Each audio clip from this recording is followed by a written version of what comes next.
Hello, and welcome back to Helo's World, the Railroad Reseller.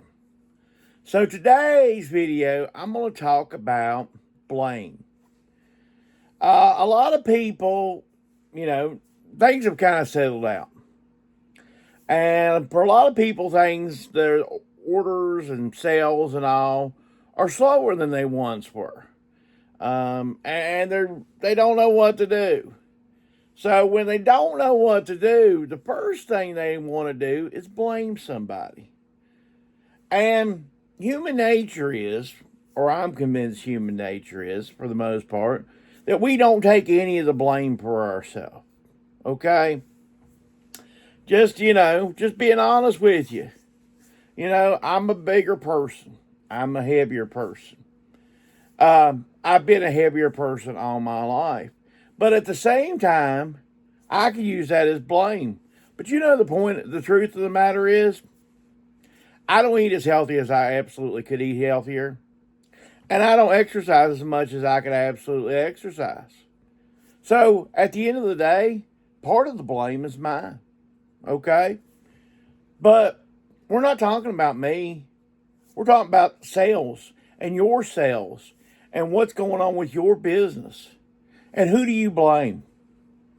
Now, generally, what I do is in these videos, I do what solds and then we go back and forth. I'm going to do a limited amount of what solds in this video. So if you don't like, if you like videos with less what solds, this video is going to be for you. But I want to talk about right now clientele. People who have clientele. Okay, so some of these big time YouTubers, they have clientele. They have customers that specifically buy off them. Okay, after a while, whether you're on eBay without YouTube, you will build up a number of followers. Those followers will start getting emails from eBay about the items you are adding from your store. I follow quite a few different stores for different reasons. I like to track and trend stores, okay?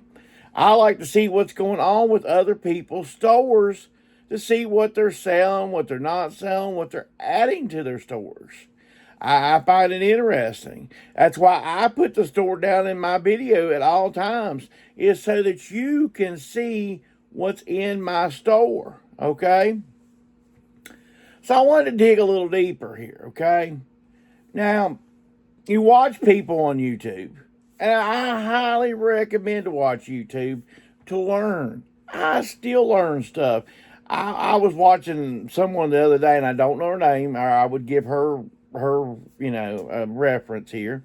But she was talking about the different stuff she picked up at yard sales, and she showed how much that stuff was worth. I've watched hundreds of videos, and I've never seen anybody pick up this stuff.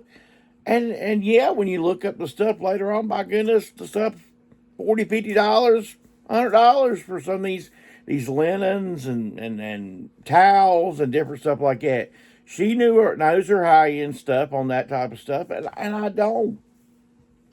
But there's people that know their stuff, that build up a clientele, and it's very important to build up a clientele. But the thing is, they've built that clientele. They've worked hard to build that clientele. You take like near me, there's Black Dog Salvage in Roanoke, which is, I don't know, about a half-hour drive from me. They sell stuff there for higher prices and more stuff than I'll ever sell. The reason why is they built that. It's not, it's not their fault. They might have this little helmet here in their store. Okay? They may have $29.99 on it. And I've got $19.99 on mine sitting in my eBay store. And people will go to their store and pay $30 for this helmet instead of buying it off of me for $19.99. Why? Well, they built that clientele. They've got it where they got people believing that and they probably have delivered for people in the past, but they have people believing that they can deliver. And they'll get you the goods that nobody else can get you. And people like their personalities, people like the way they are. They want to help them out. They think they're good. They think they're something special. That's good. But you watch certain resellers, and let's say it, like say Crazy Lamp Lady. She can sell lamps to anyone, or a lot more people than the average Joe. In my time, I think, like I said, I've majorly been listed on eBay for about 7 years. I have a 1999 account. But I've listed off and on since 1999, but I got really serious about 2017. The thing is, I've never listed a lamp in my entire time, I don't think. I could be wrong. But she'll sell lamps that I'll never sell. And so you got to, when you pick up, say you was going to pick up a lamp for resale, you got to figure that into the thing. This lamp here, does it show a record of being sold before? What's some of the gives and the takes? Is it from some odd place, or is it made in China? Probably if it's made in China, you probably should leave it right there on the shelf where it lasted. Not that I'm putting Chinese-made things down there, but usually Chinese stuff is mass-produced. So now I am going to show you a few solds, and then we'll get back to the topic. So let's go over some things that sold. Sold this Panda apron here. If you watched one of my shorts, this came in a little dumpster dive type thing. I did laundry it afterwards. I got 3 of these in that haul. $12.99 plus shipping. I wanted to say something about aprons real quick. Your Home Depots, I think the Lowe's do pretty good and stuff, especially the Home Depots. Home Depot may be considered a bolo. But definitely be on the lookout for aprons and stuff. If somebody quits, or say you're at a yard sale or something, Home Depot aprons are real good. And aprons as a whole, from restaurants and stuff, they're sought after. Because see, the thing about it is, and I'm losing stuff, that's why I turned from you. The reason why is because they don't sell them individually. They don't sell them to regular people, the customers. Those are for employees only. So, that's a good opportunity. They're limited quantity, and there's a desire for them. These are LL Bean. These are the rip type, cord type things. They're harder to tear apart, cargo shorts. These are a size 44. We got $25 free shipping on those. Those do really well. Those are heavy duty, so they will have to ship out, at about a couple pounds weight type thing. But they're good. The rip type things, you'll see it in the shorts themselves. Sold this Chicago Bears chalk line. It's a vintage t-shirt. The Bears. This is a longer type t-shirt. Got $13 plus shipping on the Chicago Bears. And finally, the last thing. I'm going to go over one more thing later on here. But this for right now, it'll be the last of this. This is a biker's jersey. Reason why you know if it's a biker's jersey or not, on the back, they've got, I don't know if you can see it or not, but these are 2 water bottles, where you can put water bottles or type stuff in the back of the biker's jersey. It's an extra large. We got $12 plus shipping on the biker's jersey. So, we're going to talk about a little more blaming.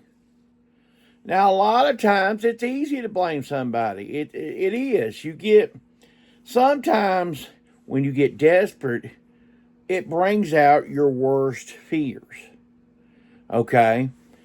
A lot of people became full-time resellers that had no business being a full-time reseller. And when things slowed down, They had a $20 day. They panicked. They had two $20 days. They had a $250 sales week. And they have a mortgage that's $1,200. And they realized real quick that maybe this full-time reseller thing wasn't the best idea.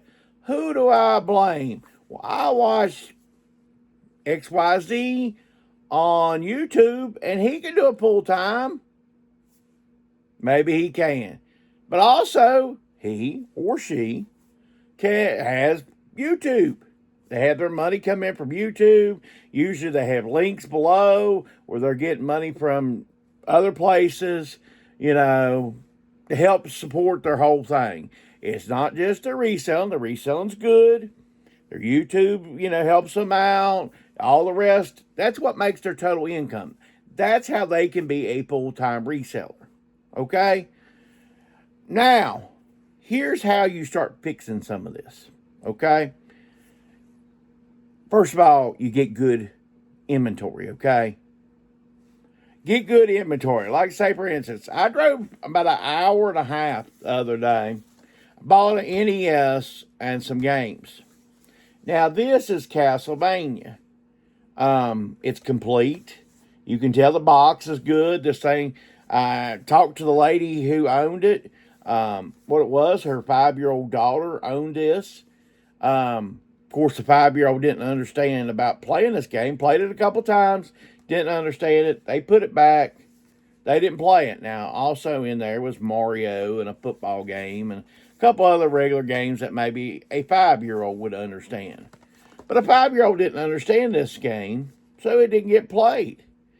But you got to bring in better inventory, okay?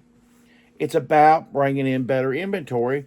And then once you bring in that better inventory, pricing it right so it sells, okay?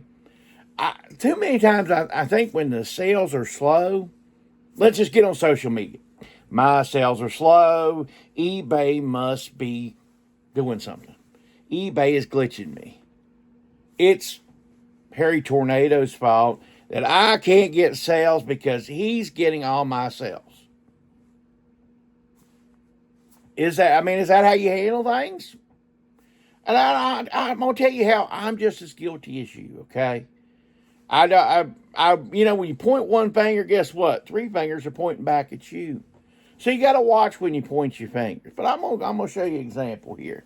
I got this Igloo Oscar Coleman cooler here. Okay. I bought it at a yard sale 2 years ago. Paid $1 for it. Commonwealth Picker had it on his channel. These things sell. They have a good sell-through rate. Yada, yada. So next time I seen one, I picked it up. And I still own it. Now you say, oh, Chris, is it his fault because he told you to pick it up and you still haven't? No, it's not his fault. You know whose fault it is? It's my fault. You know why it's my fault? I didn't list this thing till February 2024. That's why it's my fault. It's my fault. Okay? Now I'm not saying you're 100% to blame for why you can't sell certain things.